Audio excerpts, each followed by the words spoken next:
Selamat malam pemirsa, selamat berjumpa kembali dalam Berita Malam SHTV, edisi Kamis 24 Juni 2021. Dan kami akan menyajikan beragam informasi di hadapan Anda bersama saya, Putri Rompas. Kita ikuti berita pertama.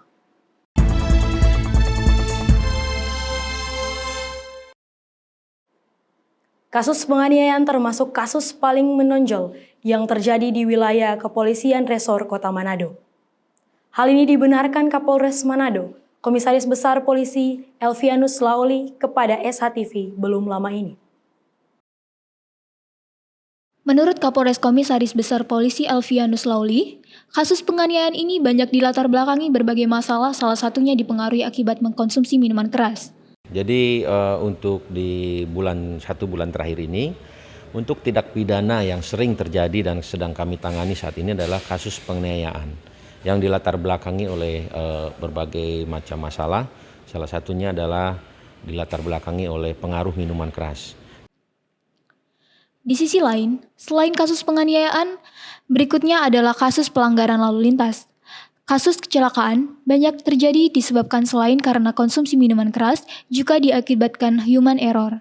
Kemudian juga memang di luar tindak pidana, tingkat kecelakaan juga cukup tinggi. Ya, ini dikarenakan rata-rata disebabkan oleh pengaruh minuman keras ataupun human error yang sering terjadi di wilayah Kota Manado. Lauli menghimbau bagi pengguna jalan pada saat mengemudi untuk tidak mengkonsumsi minuman keras, karena dapat mengganggu bagi pengguna jalan. Lauli juga berharap agar masyarakat lebih mematuhi rambu-rambu lalu lintas agar terhindar dari kecelakaan. Sylvia Awairaro, jurnalis SHTV. Sementara bertambahnya kasus pelanggaran lalu lintas di Kota Manado lebih banyak disebabkan para pengemudi tidak menggunakan safety belt dan penggunaan helm. Dan pelanggaran ini umumnya dapat dilihat melalui lampu tilang elektronik.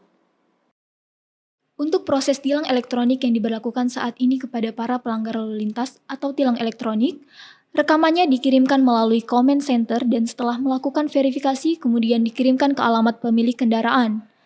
Setelah pemilik kendaraan menerima surat tilang tersebut, kemudian yang bersangkutan langsung membayar tilang melalui mekanisme pembayaran di bank. Ya, jadi untuk pelanggaran lalu lintas yang banyak terjadi dikaitkan dengan tilang elektronik ini, yaitu banyak menggunakan pelanggaran yang tidak menggunakan safety belt, kemudian pelanggaran yang tidak menggunakan helm. Dan proses untuk pemanggilannya adalah pelanggaran tersebut direkam oleh kamera secara otomatis, kemudian kamera tersebut, foto tersebut dikirimkan ke comment center dan dilakukan verifikasi, kemudian dikirimkan ke alamat kendaraan. Nah, kemudian diberikan surat tilang itu kepada yang bersangkutan. Untuk itu, dihimbau agar pengguna jalan mendukung program Polri, terutama mendukung program tilang elektronik yang membutuhkan ketaatan dan kesadaran dari pengemudi itu sendiri dalam berlalu lintas. Sylvia Awairaro, jurnalis SHTV. Program tilang elektronik hingga saat ini terus dilakukan pihak kepolisian secara manual kepada masyarakat dan pengguna jalan. Selain itu juga, sosialisasi dilakukan melalui media elektronik, melalui flyer, serta melalui media sosial. Banyaknya masyarakat dan pengguna jalan yang belum memahami program tilang elektronik, karena itu pihak kepolisian terus-menerus melakukan sosialisasi. Melalui sosialisasi ini diharapkan masyarakat bisa memahami soal mekanisme pelaksanaan tilang elektronik. Untuk saat ini, tilang elektronik sifatnya stasioner yang diberlakukan di ruas jalan Pierre Tendian Manado. Selain itu, tilang elektronik dilakukan secara mobile melalui kendaraan kepolisian yang dilengkapi kamera pada helm dan kendaraan petugas di jalan. Sosialisasi terus kita lakukan mulai dari awal penerapan elektronik tilang, yaitu dengan melakukan sosialisasi secara manual, yaitu secara person to person, kemudian juga ada juga melalui media elektronik, ataupun melalui flyer-flyer melalui media sosial, yang diharapkan bahwa masyarakat bisa melihat dan mengerti dan paham mengenai mekanisme pelaksanaan elektronik tilang ini. Kapolres berharap dengan sosialisasi tilang elektronik agar masyarakat memahami mekanisme pelaksanaan program tersebut. Sylvia Awairaro, jurnalis SH-TV. Sejumlah pedagang yang biasa berjualan di Pasar Bersehati Manado saat ini mengeluhkan soal pendapatan yang dinilai menurun dibanding sebelum masa pandemi COVID-19. Seperti yang dikatakan salah satu pedagang sayur dan buah di Pasar Bersehati, Silce, bahwa untuk saat ini omset penjualan sayuran dan buah-buahan terjadi penurunan. Padahal, di sisi lain untuk mendapatkan bahan-bahan sayuran dan buah ini, dirinya membeli dengan harga yang tinggi. Misalnya kebutuhan modal untuk pembelian sayur dan buah-buahan seperti pisang goroho, pisang sepatu, pisang gapi, sebelum pandemi dibeli dengan harga Rp5.000, kini sudah menjadi Rp10.000. Kenaikan harga ini diakibatkan karena sepinya pembeli. Terkait dengan sepinya pembeli yang dikeluhkan, namun dirinya tak keberatan untuk membayar retribusi pasar sebesar Rp30.000 per hari. Pendapatannya menurut Ibu udah menurun ya Bu? Menurun, iya. Menurun sekarang. Sekolah anak, 2 anak.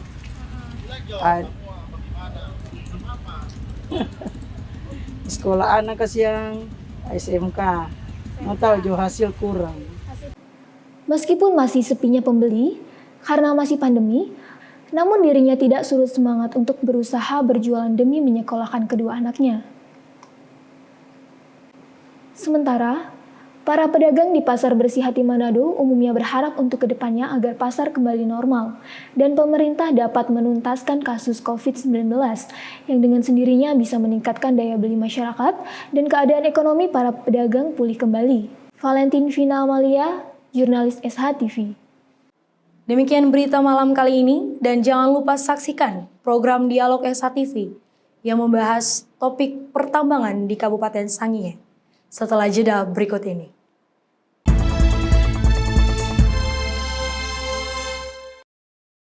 Pandemi ini sungguh sudah sangat melelahkan.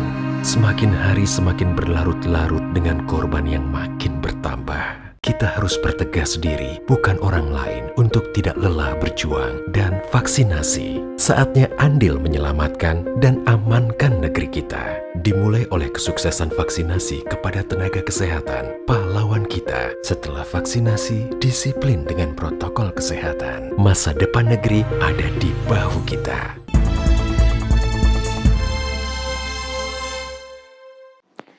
Selamat berjumpa pemirsa dalam acara Bincang-Bincang SH-TV. Bersama saya Putri Rompas, kali ini sudah hadir bersama saya di studio narasumber yang ahli di bidangnya.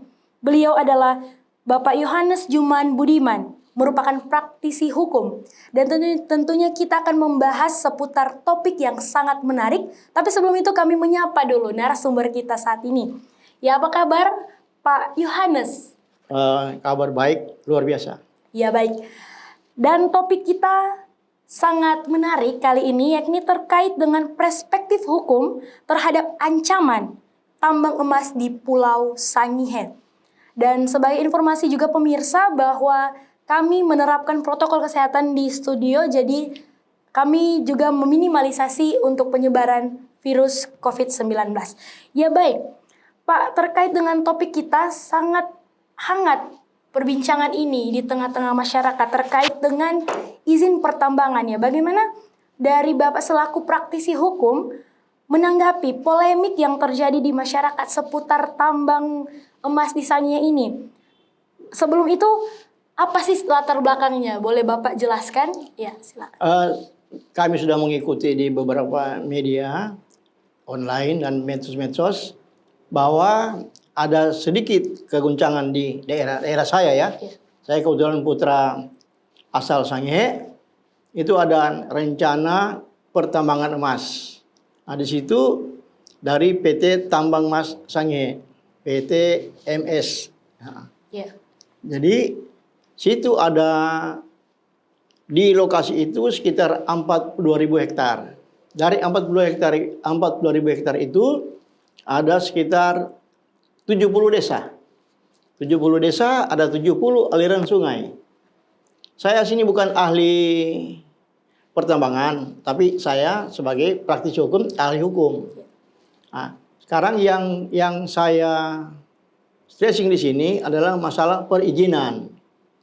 Perizinan itu kan dikeluarkan oleh pemerintah kabupaten, baru disahkan oleh menteri. Nah, sekarang solusinya bagaimana kita untuk meredam kegelisahan dan kegoncangan dari masyarakat di daerah kita. Ya, kemarin saya sudah lihat ada beberapa penolakan, udah ribuan penolakan tidak setuju.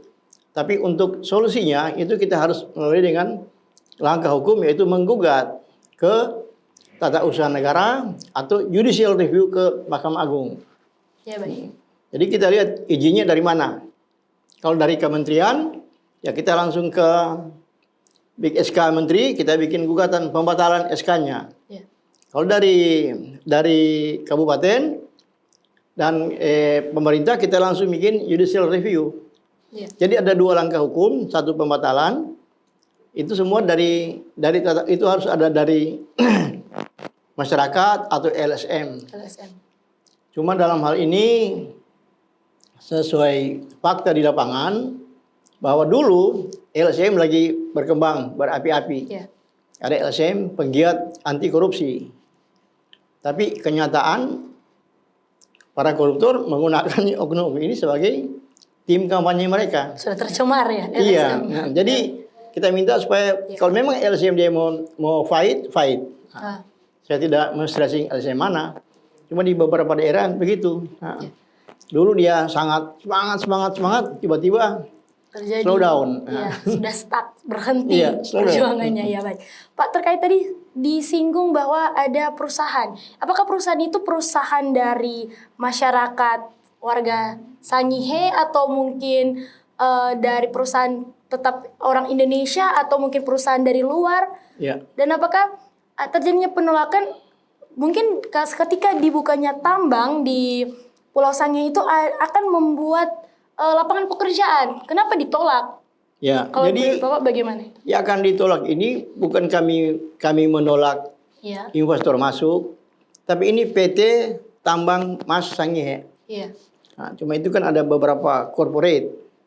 Jadi kami juga bukan menolak investor, tapi ini daerah kalau 42.000, 70 desa lokasinya itu diambil, Iya.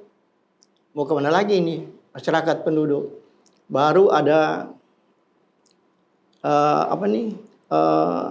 yang binatang-binatang langka kayak burung kayak Iya, apa itu burung. ada juga. Ya, itu juga sudah hampir punah.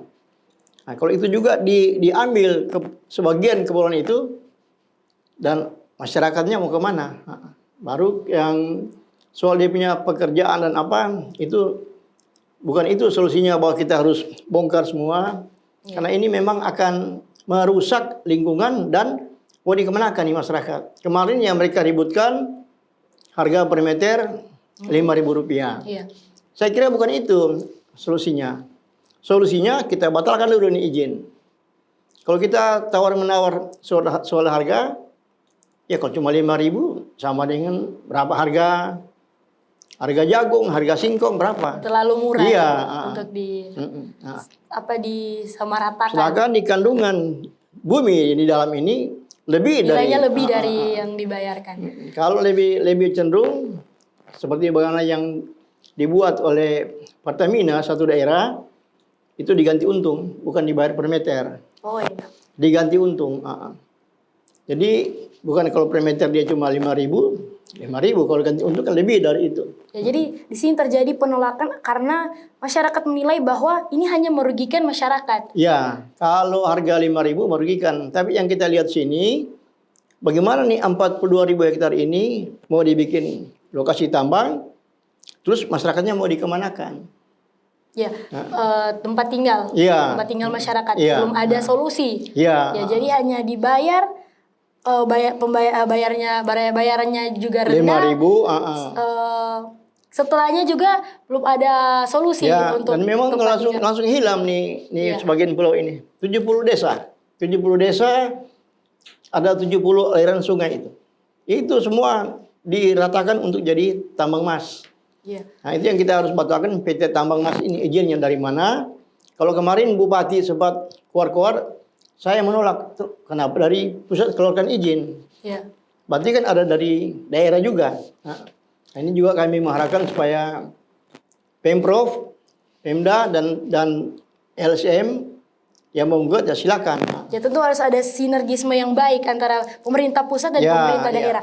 Baik Ada. pemirsa, untuk terkait dengan regulasi atau perizinan yang nanti akan kita bahas di segmen selanjutnya, untuk itu kita akan rehat sejenak, pemirsa jangan kemana-mana, dan tetap di Bincang-Bincang SHTV.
Ya kembali lagi pemirsa di Bincang-Bincang SHTV. Kita akan melanjutkan bincang-bincang kita bersama narasumber Yohanes Juman Budiman, seorang praktisi hukum yang kita membahas topik perspektif hukum terhadap ancaman tambang emas di Pulau Sangihe.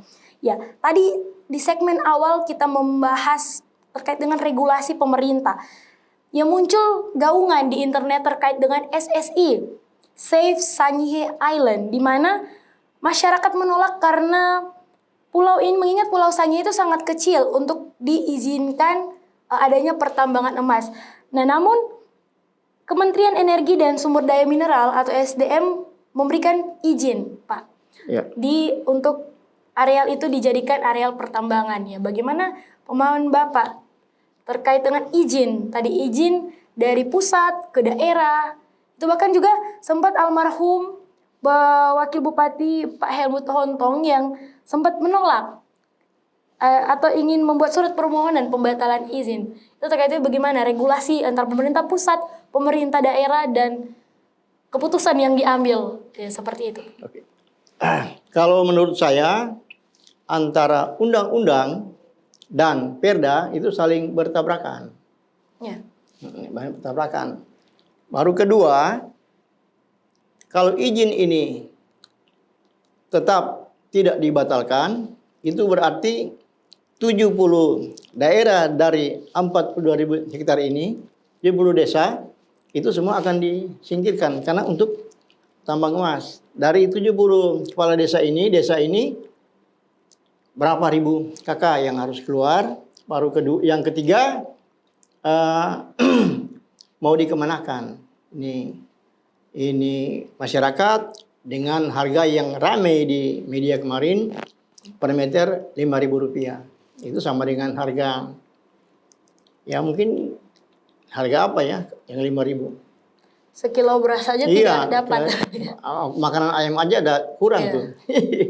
Jadi kami kira dari pemerintah provinsi, kami juga sudah melihat gebrakan dari Bapak Gubernur, kami mendukung bahwa dia juga keberatan. Oh, iya. Nah, cuma jadi pertanyaan, kenapa Bupati setelah Helmut meninggal, Ya. dia baru berteriak, oh saya juga menolak. Tapi setelah Helmut meninggal, Helmut yang tanda tangan sendiri bahwa dia punya penolakan. Ya. Berarti tidak juga sejalan antara Bupati dan Wakil Bupati. Karena kelihatannya Helmut mati-matian untuk menolak ini. ada perbedaan pendapat ya antara Iya, pimpinan daerah di Sangihe. Ya, kemungkinan juga karena dia memang besar di Sangir, lahir di Sangir, tidak pernah kemana-mana, ya dia harus lihat dia punya. Merasa ada Iya, rasa memiliki ya terhadap. Sama saya juga, daerah walaupun saya lahir di Manado, tapi mama bapak saya Sangir. Jadi saya juga harus melihat ini saudara-saudara yang kalau cuma bukan soal mau dari 5.000 ke sini harga bukan. Ya. Tapi ini 70 desa. Dari sekian puluh ribu, kalau isu tadi bilang bahwa cuma dipakai sekian hektar, nggak benar. Itu 42.000 hektar. Lumayan besar ya. Iya, memang dari mangan itu tahunan itu antero habis itu. Sebagian pulau Sangihe selesai itu. Jadi bagaimana harus diselaraskan terkait dengan peraturan keputusan dari pusat dan dari daerah, Pak? Kalau untuk di situ dia, terjadi perbedaan. ya, kan, kalau ya? itu memang sudah jelas ada pertentangan antara undang-undang dan perda. Tapi yang lebih maksimal, lebih positif kalau kita ajukan gugatan pembatalan izin ke Tata Usaha Negara atau kita ke Mahkamah Agung, ada judicial review. Nah, kami juga dengar kemarin kan ada beberapa LSM dan penolakan sudah sekian ribu. Nah itu bagus itu. Nah, cuma sebaiknya dibikin satu langkah hukum yang nyata, menggugat atau langsung judicial review, minta SK-nya. Kalau minta bisa minta melalui Komisi Informasi Publik. Ya. Itu ada Bung Andri Mondong, minta nanti dia kasih, baru kita bikin gugatan. Jangan sampai mereka simpan sembunyikan dan kita salah gugat. Ya baik, jadi memang harus ditolak ya Pak. Kalau tidak ada diterima namun dengan syarat dan ketentuan yang berlaku. Itu tidak dipertimbangkan. Kalau menurut kalau kacamata sudah hukum. dicabut, sudah tidak ada syarat itu. Cabut ya memang selesai. Kita tetap sebagai penduduk dan kita pertahankan nih. Tinggal mau diatur oleh Pemprov. Kalau itu tambang emas, tinggal bagaimana mau dikelola. Jangan keseluruhan dikasih izin. Jadi dikelola secara lokal Ya, oleh provinsi. oleh pemerintah terpadu lah, provinsi dan daerah. Jadi kita dalam hal ini bukan menolak investor masuk, kita perlu investor. Ya. Tapi kalau 70 kepala desa, 70 desa harus keluar, Ya. ngapain kita harus investor? Lainnya aja motor di mana? Ya. Dan harga cuma 5.000. Mungkin kenapa sampai izin ini disetujui? Mungkin dari pemerintah atau menurut pandangan Pak Yohanes, kenapa sampai izin ini disetujui? Apa mungkin ada kontribusi nantinya atau ada benefit yang diberikan investor kepada pembangunan daerah yang mungkin tidak akan didapat kalau tidak bekerja sama dengan investor, tidak memberikan izin terkait dengan pertambangan emas di Sangihe? Itulah, ini corporate. Jadi ada beberapa pengusaha raksasa, mereka main. Jadi mereka bagaimana? Mereka main agar supaya izin ini mereka rebut. Mereka rebut. Walaupun dari Perda mendukung masyarakat, tapi undang-undangnya itu yang mereka pegang. Dasar undang-undang dia dapat izin. Nah ini yang kita bilang tadi, hanya 2 langkah, menggugat TUN dan judicial review. Ya, jadi memang mentok ditolak. Harus itu, ya tolak. Ya, jadi kalau kita ditolak. jangan hanya di media menolak keberatan, tidak ada langkah nyata menggugat. Harus ada daftar dan umumkan. Ya. Kami kira seluruh warga Sangihe dan juga para simpatisan yang bukan orang Sangihe, kan mereka pasti mendukung. Karena ini daerah kita, 70 desa loh. Kalau cuma satu desa, contoh aja yang di Minut, yang tambang Liar. ya, itu cuma satu desa. Asito kacau. Ya. Ini 70 desa. Jadi 70 aliran sungai itu kena lokasi areal tambang. Tambang. Ya, mencemari lingkungan Iya, juga ya. Pak. cuma kita kan belum dapat izinnya. Itu yang saya bilang tadi, LSM menyurat ke Pemprov atau Pemda atau langsung ke KIP, Komisi Informasi Publik, nanti mereka yang minta. Nah, Ya. Baik Pak, untuk terkait langkah-langkah konkret atau detail bagaimana melalui jalur hukum untuk penolakannya, kita akan rehat sejenak, nanti dilanjutkan kembali. Pemirsa jangan kemana-mana, tetap di Bincang-Bincang SHTV.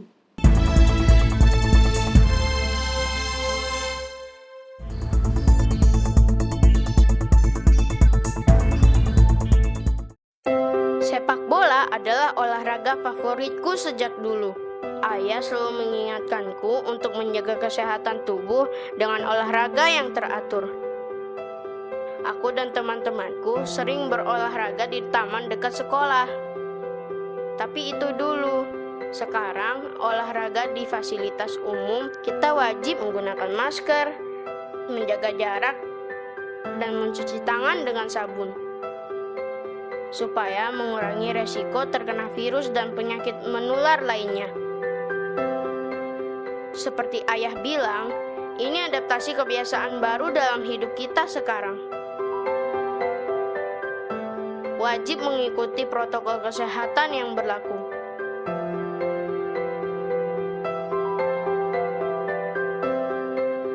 Tetap jaga kesehatan ya guys. Sampai jumpa.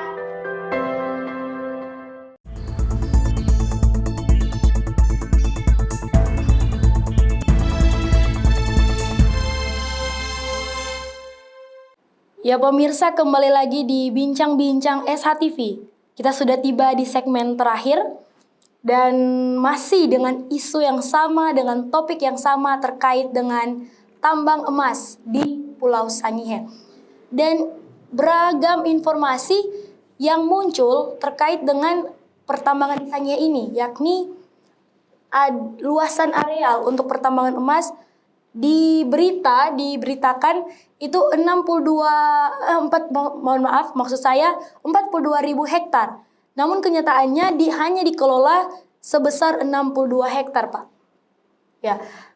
Bagaimana mungkin karena berita yang demikian ini, maka dari masyarakat menolak terkait dengan adanya perbedaan angka luasan areal yang dijadikan daerah pertambangan emas, Pak. Nah, itu yang saya sampaikan tadi, bahwa kepada teman-teman pejuang anak daerah, LSM, minta izin dari PT Tambang Emas Sangihe, PT TMS. Ya. Itu dari pemerintah dikasih izin 42.000. Kalau ada simpang siur, menyurat ke KIP, minta. Nanti KIP yang panggil minta. Dasar itu baru mereka bikin gugatan. Ya biar jelas ya. Ya, gugatan pembatalan SK-nya. Nah, kalau kita cuma belum ada langkah hukum, kita mau menggugat juga di tengah jalan, simpang siur nih bukti. Ya, masih Tapi kalau dapat secara resmi dari Pemprov, dari Pemkap, atau langsung ke KIP bikin permohonan, itu nggak sampai 2 minggu, 3 minggu udah keluar, dapat tuh izin. Itu KIP punya kewenangan memutuskan dan memerintahkan untuk menyerahkan izin berapa luas. Nah, karena yang berkembang itu 42.000 hektar diberikan izin oleh pemerintah. Ya. Kalau bicara pemerintah berarti kementerian. Nah, sekarang kalau kemarin wakil bupati berjuang menolak, ya nah? Ya. Berarti juga dari wakil bupati dasar perda. Ya. Begitu dia meninggal, bupati muncul lagi, oh saya juga sudah berjuang. Ya. Nah, tapi nggak ada langkah-langkah hukum yang diberikan. Sedangkan bagaimana seorang kepala daerah dia akan melawan pemerintah pusat, dia harus main sama LSM, kasih LSM yang benar-benar berjuang untuk rakyat. Jangan sampai dia tampak bukti dan dia berjuang, gugatannya dalam hasil akhirnya ya pasti biar itu hakim turang kenal. Ditangguhkan.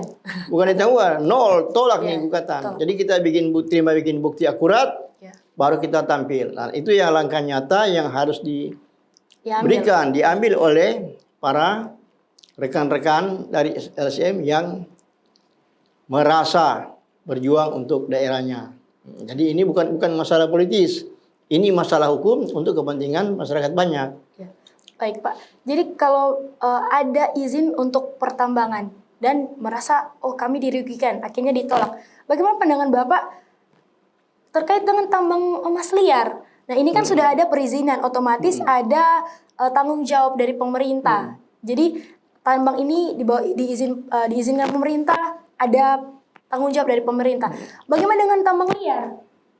yang diizinkan saja ditolak oleh masyarakat, bagaimana dengan Kalau tambang emas liar itu bukan cuma di daerah Sangihe, di semua daerah ada, dan itu diketahui oleh aparat penegak hukum. Cuma yang bagaimana mereka menjaga jangan sampai ada tumpah darah, karena bagaimanapun kan mereka cari makan. Ya. Tapi kedua, pemerintah juga harus memberikan perlindungan, monitoring, jangan sampai ada yang kena longsor atau tertimbun dalam, itu juga tanggung jawab dari pemerintah dan aparat. Jadi tambang emas liar banyak dan kita harus kasih kesempatan ke masyarakat. Cuma bagaimana kita membuat supaya dia punya buangan limbahnya ini tidak ke laut, tidak ke sungai, dia harus bikin satu penampungan. Itu yang kalau cuma sesuai mau SOP pukul-pukul tambang emas liar, mereka cari makan. Ya. Dan mereka juga untung-untung kalau berdapat. Nah, cuma kalau saya bilang 70 desa, itu jangan kita kasih perbandingan, oh ini kok liar bisa, yang izin nggak bisa. Iya. Nah, itu jangan. Kenapa? Ini 70 desa loh. 70 desa. Dan terlalu riskan itu kalau dilaksanakan tahun paling lambat tahun 2030 sudah selesai ini pulau. Iya. Kalau tidak langkah sekarang selesai. Nah, kita harus tinggalkan ahli waris kita ini terompet kekayaan. Ya tentu. Jaga bersama. Ya. Tentu sebagai putra Daerah. Saya memang mengan itu. Apakah Bapak bersedia mendampingi masyarakat untuk menyuarakan? Sangat yang bersedia, cuma kita tidak bisa mencampuri yang mereka sudah berjalan. Iya. Kita mungkin cuma bantu dari segi motivasi, segi hukum, kita kasih semangat lah ke mereka. Tapi kalau kita dipanggil ya, kita siap untuk berjuang untuk daerah. Nah, baik. Ya baik, dari kacamata hukum, apa solusi konkret nih Pak? Konkret dari kedua pihak, dari baik dari pemerintah maupun dari masyarakat. Kalau tadi mungkin Bapak terlalu menjelaskan dari masyarakat, jadi ringkas saja untuk langkah-langkah konkret apa yang perlu dia lakukan masyarakat dan juga pemerintah. Ya, pemerintah harus terbuka. Contoh sekarang kan udah meninggal wakil. Kalau bupati masih ada, ya kumpul, ya beberkan bahwa ini yang kita perjuangkan. Jadi dia jangan cuma bilang kita sudah berjuang, panggil LSM, panggil DPR, ini Pak, ini kita harus hantam. Nah, jadi jangan dia, ya kalau cerita kayak Pilatus lah, cuci tangan, jangan. Ini kan sudah meninggal wakil, baru dia muncul, oh saya sudah berjuang juga. Jadi harusnya pemerintah daerah rangkul tokoh-tokoh muda dan kasih motivasi, ini yang kita harus pertahankan. Boleh kita terima investor masuk, tapi jangan 72.000. Cuma sekian lah ribu. Ya sekian hektar boleh, lokasi mana. Dan jangan mengganggu ini yang lingkungan hidup ini. Ada burung-burung yang sudah termasuk, ada tiga macam burung gitu yang memang sudah langka. Ya burung endemik ya. Iya, sekarang tinggal ratusan ekor katanya. Katanya ya. Iya. Kami kira sementara itu kalau ada perkembangan nanti bisa melalui telepon, saya bisa online. Baik. Ya jadi pemirsa, tak terasa perjumpaan kita akan segera usai. Dari Bapak Yohanes ada kalimat pamungkas yang mungkin akan diberikan. Oh ya. Kepada pemirsa. Baik. Kepada pemirsa ya. Kalau istilah kita anak sanger, sekali angka layar tetap harus jalan. Ya baik. Ya. Jadi perjuangan harus tetap dilakukan. Ya, nggak boleh angka turun lagi. Siap. Terima kasih. Ya baik, itulah pemirsa bincang-bincang kita tak terasa kita akan usai. Dan terima kasih atas kebersamaan terutama narasumber yang boleh hadir, Bapak Yohanes Juman Budiman yang boleh membagikan ilmu dan pengetahuannya kepada kita. Informasi ya. Informasi yang sangat menarik, sangat membangun juga bagi kita dan pemirsa. Dan demikian pemirsa, saya Putri Rompas bersama tim yang bertugas mohon pamit undur diri. Sampai berjumpa dalam bincang-bincang SH TV selanjutnya.